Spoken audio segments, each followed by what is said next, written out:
Hello everybody, welcome back to my YouTube channel. तो आज हम करने वाले हैं हिस्ट्री का second chapter kings, farmers and towns in this particular video. मुझे पता है तुम लोगों को ये चैप्टर बहुत मुश्किल लगता होगा, बट इस वीडियो के बाद नहीं लगने वाला है।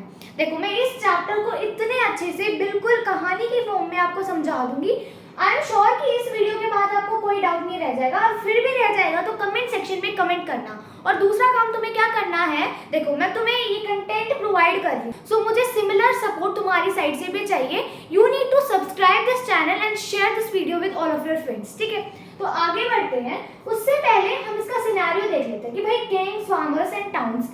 किंग्स मतलब राजा, फार्मर्स मतलब किसान, टाउन्स मतलब शहर। ये चैप्टर का नाम क्या मतलब है इस नाम का, तो वो समझेंगे। उससे पहले एक सिनेरियो सा देख लेते हैं। देखो, चैप्टर नंबर 1 में हमने क्या देखा था, हड़प्पन सिविलाइजेशन को, कि भाई हड़प्पन सिविलाइजेशन कैसे डिस्कवर हुई, कैसे वो जो है एंड हुई, कितनी प्लान्ड वो सिविलाइजेशन थी, एटसेट्रा। तो उसके 1500 साल बाद जब और नए नए किंगडम्स फॉर्म हुए और नए नए टाउन्स फॉर्म हुए, तो वो हम इस चैप्टर के अंदर पढ़ेंगे। तो देखो, जब हड़प्पन सिविलाइजेशन एंड हुई, उसके 1500 साल बाद, 1500 ईयर्स के बाद जो है, फिर से नए नए टाउन्स बसने शुरू हो गए, नए नए किंगडम्स फॉर्म होने शुरू हुए। तो वही हम इस चैप्टर के अंदर पढ़ने वाले हैं। इस चैप्टर के अंदर हम 600 BCE से लेके 600 CE के टाइम पीरियड को स्टडी करेंगे। मैं एक बार आपको समझा देती हूँ। देखो, CE क्या होता है, क्राइस्ट एरा, यानी कि जब जीसस क्राइस्ट का बर्थ हुआ। तो जीसस क्राइस्ट के बर्थ होने से 600 साल पहले से लेके जीसस क्राइस्ट के बर्थ होने के 600 साल बाद तक, इस टाइम पीरियड को हम इस चैप्टर के अंदर स्टडी करेंगे कि इस टाइम में कितने डेवलपमेंट्स हुए, क्या क्या डेवलपमेंट्स हुए, एटसेट्रा। तो चलिए स्टार्ट करते हैं। तो हमारा सबसे पहला टॉपिक है प्रिंसेप एंड पियादासी, ठीक है। तो सबसे पहले प्रिंसेप क्यों इस टॉपिक का नाम दिया गया है, क्योंकि देखो जेम्स प्रिंसेप, इनका भी सरनेम प्रिंसेप है, तो जेम्स प्रिंसेप के बारे में बताया गया है। आखिर ये जेम्स प्रिंसेप थे कौन? जेम्स प्रिंसेप जो थे एक ईस्ट इंडिया कंपनी के मिंटिंग ऑफिसर थे। यानी कि मिंट क्या होती है, एक ऐसी जगह जहाँ पे सिक्के बनाए जाते हैं। तो उस जगह के ऑफिसर थे जेम्स प्रिंसेप। इन्होंने ऐसा क्या काम कर दिया भाई, इन्होंने 1830s में ब्राह्मी और खरोष्टी नाम की 2 स्क्रिप्ट्स को डेसिफर करा। डेसिफर का क्या मतलब होता है, ट्रांसलेट। हमने पिछले वीडियो के अंदर क्या देखा था, पिछले चैप्टर में, कि भाई हड़प्पन सिविलाइजेशन की स्क्रिप्ट को हम डेसिफर नहीं कर पाए, यानी कि उनकी स्क्रिप्ट को, उनकी लैंग्वेज को हम समझ नहीं पाए। लेकिन इन व्यक्ति ने क्या कर दिया कि भाई ये जो पुरानी 2 लैंग्वेजेस थी जो अशोका के टाइम पे यूज होती थी, इन दोनों लैंग्वेजेस को इन्होंने डेसिफर कर दिया, ठीक है। और जिससे हमें उस टाइम के कॉइन्स, इंस्क्रिप्शंस ये पढ़ने में बहुत ज़्यादा आसानी होगी, ठीक है। तो समझ में आया जेम्स प्रिंसेप कौन थे। इन्होंने 1830s के अंदर ब्राह्मी और खरोष्टी नाम की 2 स्क्रिप्ट्स को डेसिफर कर दिया, जो कि उस टाइम पीरियड के इंस्क्रिप्शंस और कॉइन्स में यूज की जाती थी। अब सेकेंड टॉपिक क्या है, पियादासी। अब पियादासी क्या है भाई, जब उन्होंने इंस्क्रिप्शंस को पढ़ा तो क्या देखा कि उस इंस्क्रिप्शन के अंदर बार बार पियादासी लिखा हुआ था। और पियादासी का क्या मतलब होता है, प्लेजेंट टू बिहोल्ड, यानी कि प्रिय। और जब उन्होंने और इंस्क्रिप्शंस को पढ़ा तो उन्हें पता चला कि राजा को बार बार पियादासी बोला जा रहा है, और उस राजा का नाम था अशोका। अशोका नहीं बोलेंगे, अशोका बोलेंगे, ASOKA, ठीक है। यानी कि पियादासी अशोका किंग को बोला जाता है। और बुद्धिस्ट टेक्स्ट से हमें पता चला है कि अशोका उस टाइम के बहुत ज्यादा फेमस रूलर्स थे। समझ में आया? कोई भी डाउट है तो कमेंट सेक्शन में कमेंट करो और चैनल को सब्सक्राइब करो। चलो आगे देखते हैं। नेक्स्ट टॉपिक है द अर्लीस्ट स्टेट्स। अब क्या हुआ, इस टाइम में धीरे धीरे नए नए स्टेट्स फॉर्म होने शुरू हो गए, और जो स्टेट्स बहुत बड़े बड़े थे उन्हें महाजनपदास कहा जाता था। ये किंगडम्स की तरह ही थे, ठीक है। तो हमें सोर्सेज से पता चला है कि 16 महाजनपदास थे। तो हम कह सकते हैं 6th सेंचुरी BCE, ये जो टाइम पीरियड था, इस टाइम पे बहुत ज्यादा नए नए स्टेट्स, नए नए सिटीज फॉर्म हो रही थी। आयरन का इस्तेमाल शुरू हो गया था, और अब कॉइन्स भी बनने शुरू हो गए थे। कॉइन्स का ग्रोथ, कॉइन्स का डेवलपमेंट इस टाइम में शुरू हो चुका था। Early Buddhist and Jaina texts mention amongst other kings 16 states. अब देखो, ये जो 16 states थे, इन्हें महाजनपदास कहा जाता था। ये हमें बुद्धिस्ट और जैना टेक्स्ट से पता चला है, ठीक है।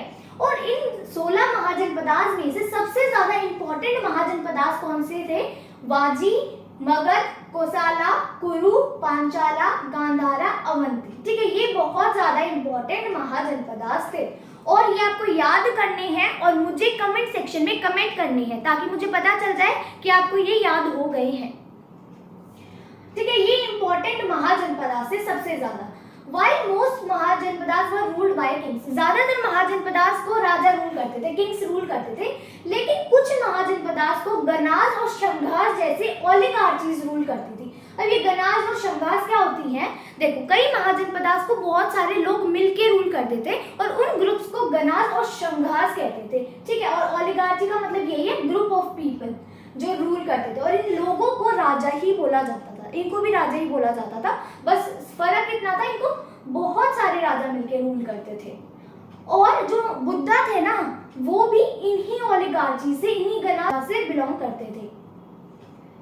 अब क्या होता है कि जो हर एक महाजनपदा है ना, उसका एक कैपिटल सिटी होता है, कैपिटल होता है, जैसे कि हमारे इंडिया का दिल्ली है, हर एक कंट्री का होता है, वैसे ही इन महाजनपदास का कैपिटल होता था और वो फोर्टिफाइड होता था, यानी कि उसके अंदर ऊंची ऊंची दीवार होती थी, उसे बहुत ज्यादा सिक्योर किया जाता था। जैसे एक सिटी होती है, एक कैपिटल होता है। ठीक है, 6th सेंचुरी बीसी से क्या हुआ, ब्राह्मण्स जो थे ना, उन्होंने धर्मसूत्रा नाम के टेक्स्ट संस्कृत में लिखने शुरू कर दिए। अब ये धर्मसूत्रास क्या थी? ये ऐसी किताबें थी जिनके अंदर रूलर्स, राजा कैसे होने चाहिए, किन्हें बनाना चाहिए, वो सारे रूल्स लिखे होते थे। तो धर्मसूत्रास के अकॉर्डिंग राजा कौन होने चाहिए? क्षत्रियास। तो 4 कैटेगरीज थी, कौन कौन सी? ब्राह्मणास, क्षत्रियास, वैश्यास और शूद्रास। तो उनमें, उनके अकॉर्डिंग, ब्राह्मणास के अकॉर्डिंग क्षत्रिय ही राजा होने चाहिए थे, ऐसा उन्होंने बोला और धर्मसूत्रास में भी लिख दिया। ठीक है, लेकिन ऐसा हमेशा नहीं होता था, क्षत्रिय ही हमेशा राजा नहीं रहे, बहुत अलग अलग कैटेगरीज को भी मौका मिला है, एक्सेप्शंस हैं। Some states acquired standing armies and maintained regular bureaucracies. अब क्या है, कुछ स्टेट्स जो होते थे, कुछ महाजनपदास के अंदर बहुत प्रोफेशनल आर्मीज होती थी और ब्यूरोक्रेसी यानी कि बहुत सारे लोग होते थे जो उस महाजनपदा को कंट्रोल करते थे। लेकिन कुछ महाजनपदास में देखने को मिला है कि कुछ के अंदर मिलिशिया होती थी। मिलिशिया क्या होता है? Unprofessional army. ठीक है, वो पीजेंट्री के लोगों को जबरदस्ती रिक्रूट कर लेते थे और उन्हें आर्मी बना देते थे। ठीक है, सिंपल सा मतलब है। अब नेक्स्ट टॉपिक है फर्स्ट अमंग द 16। ये 16 महाजनपदास थे। इन 16 में से सबसे ज्यादा इंपॉर्टेंट महाजनपदा कौन सा था? तो मगध ये सबसे इंपॉर्टेंट महाजनपदा था इन 16 महाजनपदास में से। तो ये आपको लर्न करना है, ठीक है, इसे भूलना मत, बिल्कुल भी क्वेश्चन आ सकता है। 6 से 4 सेंचुरी बीसी, इस टाइम पीरियड के बीच में जो मगध था वो सबसे इंपॉर्टेंट महाजनपदा बन गया था। ठीक है, और मगध आज का बिहार है। It was a reason।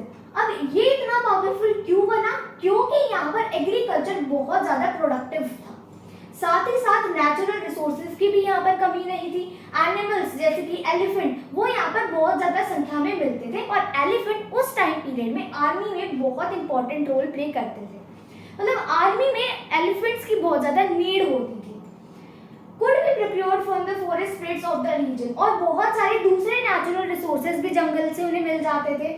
और गंगा और उसकी ट्रिब्यूटरीज वो भी यहाँ पर कम्युनिकेशन की तरह एक्ट करती थी, यानी कि वो कम्युनिकेशन के लिए गंगा और उसकी ट्रिब्यूटरीज को भी यूज करते थे। तो यहाँ पर किसी भी सोर्स की कमी नहीं है। इसी वजह से टाइम के साथ साथ मगध बहुत इंपॉर्टेंट महाजनपदा बन गया।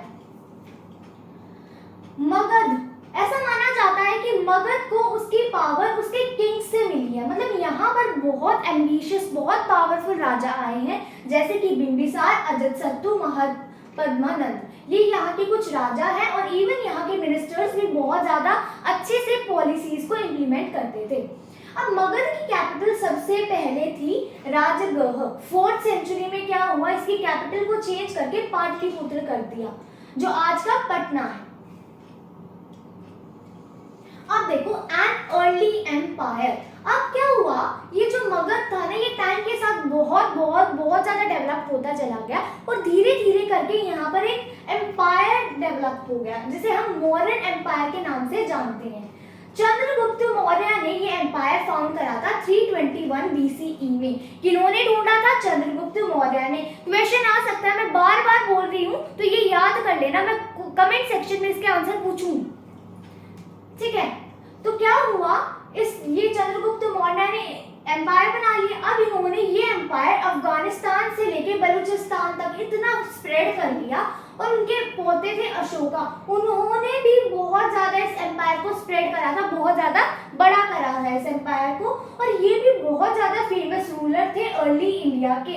इन्होंने कंक्वायर किया था कलिंगा को, यानी कि ओडिशा जो हम आज के टाइम पे जानते हैं, उस पार्ट को भी इन्होंने अपने एम्पायर में मिला लिया था। तो देखो ये आपको मैप दिख रहा होगा, ये है मौर्य डायनेस्टी का, यानी कि इतना बड़ा है, पिंकिश देख रहे हो, ये सारा है मौर्य एम्पायर। कितना यहाँ तक फैला लिया था अशोका ने ये एम्पायर, बस इतना सा ही पार्ट रहता था इंडिया का। और भी यहाँ पे देख, चोला, ये दूसरे एम्पायर्स हैं, तो इसके बारे में भी हम आगे पढ़ने वाले हैं। तो ये आप देख सकते हैं, ये है लॉ एंड कैपिटल आज के टाइम पीरियड का, हम इसे कहते हैं। तो ये एक ऐसा स्कल्पचर था जो कि अशोका ने बनवाया था, और आज के टाइम पे ये हमारा नेशनल एम्बलम है। अब देखो मॉडर्न एम्पायर के बारे में हमें कैसे पता चला, क्या क्या सोर्सेस है वो हम समझते हैं। तो सबसे पहले हम जानेंगे मेगिस्थनीज के अकाउंट के बारे में। अब मेगिस्थनीज एक ग्रीक पर्सन थे जो कि चंद्रगुप्त मौर्य के कोर्ट में, दरबार में काम करते थे। तो उन्होंने भी एक इंडिका नाम की किताब लिखी थी, जिसके जरिए हमें इस मॉडर्न एम्पायर के बारे में पता चला। अर्थशास्त्र जो कि चाणक्य या फिर कौटिल्य ने लिखा था, जो कि चंद्रगुप्त के कोर्ट में एक मिनिस्टर थे, ठीक है। और साथ ही साथ बुद्धिस्ट, जैन और पुरानिक लिटरेचर से भी हमें बहुत कुछ पता चला इस मॉडर्न एम्पायर के बारे में। और अशोका की इंस्क्रिप्शंस तो एक बहुत वैल्यूएबल सोर्स मानी जाती है मॉडर्न एम्पायर की हिस्ट्री को जानने के लिए। अब धम्मा क्या था? धम्मा है एक पॉजिटिव आइडियोलॉजी अशोका की। अशोका ने इस आइडियोलॉजी को इंस्क्रिप्शंस में लिखवाया है। क्या था धम्मा का क्या मतलब था कि सभी एल्डर्स की रिस्पेक्ट करो, ब्राह्मणास को जेनरसली ट्रीट करो, स्लेव्स को अच्छे से ट्रीट करो, सभी रिलीजन्स की रिस्पेक्ट करो, सभी ट्रेडिशंस की रिस्पेक्ट करो, यही था धम्मा। और धम्मा को स्प्रेड करवाने के लिए अशोका ने कुछ स्पेशल ऑफिसर्स को भी अपॉइंट करा, जिन्हें धम्मा महामता कहते हैं, ठीक है, ताकि वो इस मैसेज को स्प्रेड कर सके पूरे के पूरे किंगडम में, इस धम्मा के आइडिया को।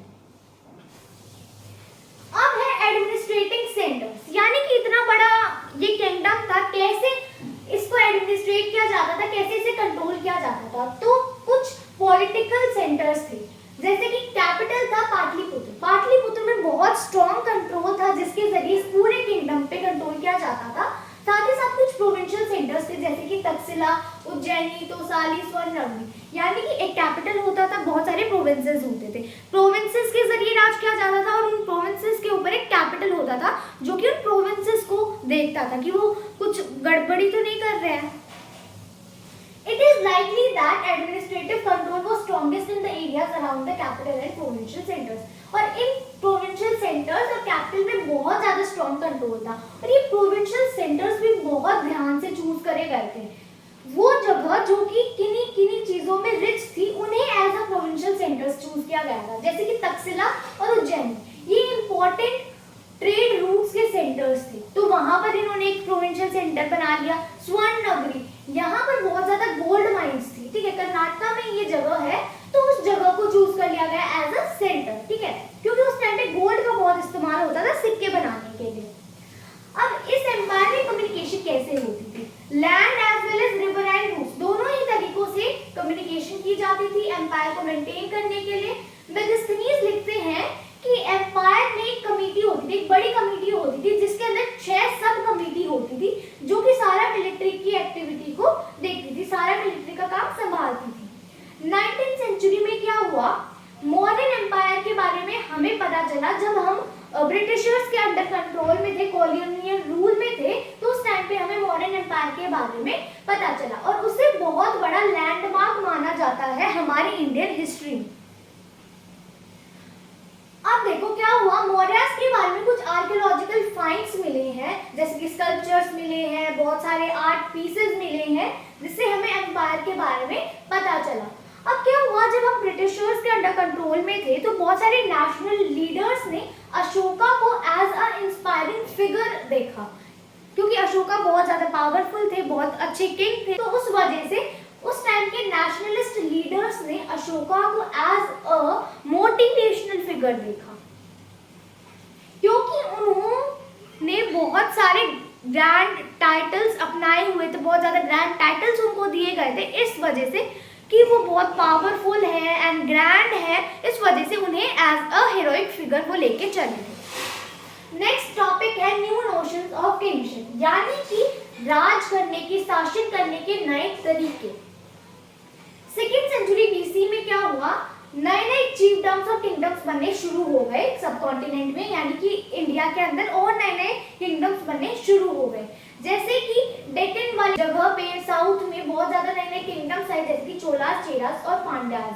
तमिलकम कौन सी जगह है, तमिलनाडु, आंध्र प्रदेश, केरला, इस वाले इलाके को तमिलकम कहते हैं। तो वहां पर नए नए किंगडम्स फॉर्म होने शुरू हुए, जिन्हें हम चोलास, चेरास और पांड्यास कहते हैं, ठीक है। और ये बहुत ज्यादा प्रॉस्पेरस किंगडम थे और बहुत ज्यादा स्टेबल थे। मैं आपको इमेज दिखा देती हूँ, देखो यहाँ पर आपको ये दिख रहा होगा, ये चोला, ये है पांड्या, ठीक है। यहाँ पर कहीं चेरास भी होगा, यहाँ पर इस इमेज में नहीं है, but you can search on the Google and have a pic of it. ऐसे ही कुछ नए राजा भी आ गए जिन्हें हम सतवाहनास कहते हैं, सतवाहनास, ठीक है, जिन्होंने वेस्टर्न और सेंट्रल इंडिया के ऊपर रूल करा था, यानी कि वेस्टर्न एंड सेंट्रल इंडिया के पार्ट में ये वाला इनका किंगडम फैला हुआ था। सेकेंड सेंचुरी बीसी से लेके सेकेंड सेंचुरी सीई तक इनके किंगडम्स जो थे वो चले थे। अब शकास कौन थे, शकास वो लोग थे जो कि सेंट्रल एशिया से आए थे, जिन्होंने अपने किंगडम्स बनाए थे इंडिया में, नॉर्थ वेस्टर्न रीजन में और वेस्टर्न रीजन में, ठीक है, यानी कि ऊपर वाले इस वाले हिस्से में, पाकिस्तान वाले में, एंड साथ ही साथ नीचे तक इधर वाले हिस्से में, वेस्ट वाले एरिया में। तो वहां पर इन्होंने अपने किंगडम्स बनाए थे और वो ट्रेड के जरिए अपने रेवेन्यूज इकट्ठे करते थे, बहुत बड़ा ट्रेड रूट चलता था, वहां से अपना रेवेन्यू इकट्ठा करते थे। तो ये आपको इमेज दिख रही होगी, ये है कुशाना रूलर्स के कॉइन्स। अब मैं कुशाना रूलर्स के बारे में भी आपको बताऊंगी। डिवाइन किंग्स, अब देखो कुशानास को डिवाइन किंग्स कहा गया है। अब इनके पास बहुत ज्यादा हाई स्टेटस होता था, यानी कि अपने आप को भगवान बताते थे, सिंपली सीधा ही कह देते थे कि हम भगवान हैं। और इन्होंने बहुत ग्रैंड टाइटल्स अपना रखे थे, जैसे कि देवपुत्र यानी कि सन ऑफ गॉड, और इनकी बहुत सारे स्टैचूज मिले हैं बहुत सारी श्राइन्स में। और इन्होंने बहुत बड़े किंगडम के ऊपर रूल करा जो कि सेंट्रल एशिया से लेके नॉर्थ वेस्ट इंडिया में फैला हुआ था। और इस स्ट्रैटेजी से कि भाई हम भगवान हैं, हम भगवान के पुत्र हैं, इस टाइटल से वो रूल करते थे। ऐसे ही जल्दी जल्दी इनका किंगडम फैलता था, ये उनकी स्ट्रैटेजी होती थी। फोर्थ सेंचुरी में क्या हुआ, हमें कुछ एविडेंस मिले हैं कि बहुत बड़े और भी किंगडम्स थे, जैसे कि गुप्ता एम्पायर जैसा एक किंगडम है, तो उसके एविडेंस मिले थे हमें। उसके बारे में हमें इतना डिटेल में तो नहीं पता है, लेकिन देखो हमें पता चला है कि ये जो गुप्ता एम्पायर था ये सामंतास के ऊपर निर्भर होता था। सामंतास कौन थे, वो ऐसे लोग थे जो कि लैंड से रेवेन्यू लेके अपने आप का गुजारा करते थे। अब हमें प्रयाग प्रशस्ति से बहुत कुछ पता चला है। प्रयाग प्रशस्ति क्या होती है, एक ऐसी इंस्क्रिप्शन बेसिकली जो एक राजा की प्रशंसा में लिखी गई है, यानी कि राजा को बहुत ज्यादा बढ़ा चढ़ा के दिखाया गया है, तो उसे प्रशस्ति बोलते हैं। तो वैसे ही एक हमें प्रशस्ति मिली है जिसे हम प्रयाग प्रशस्ति या फिर इलाहाबाद पिल्लर इंस्क्रिप्शन के नाम से जानते हैं। तो ये संस्कृत में लिखी गई है। हरिसेना जो कि समुद्रगुप्ता नाम के एक राजा के कोर्ट में काम करते थे, कोर्ट पोएट थे, यानी कि उनके दरबार के एक पोएट थे। तो उन्होंने बताया है कि वो कितने ज्यादा पावरफुल थे इस प्रशस्ति में उनकी प्रशंसा करते हुए। नेक्स्ट टॉपिक है अ चेंजिंग कंट्री साइड। अब पॉपुलर परसेप्शन, ये टॉपिक पढ़ते हैं हम।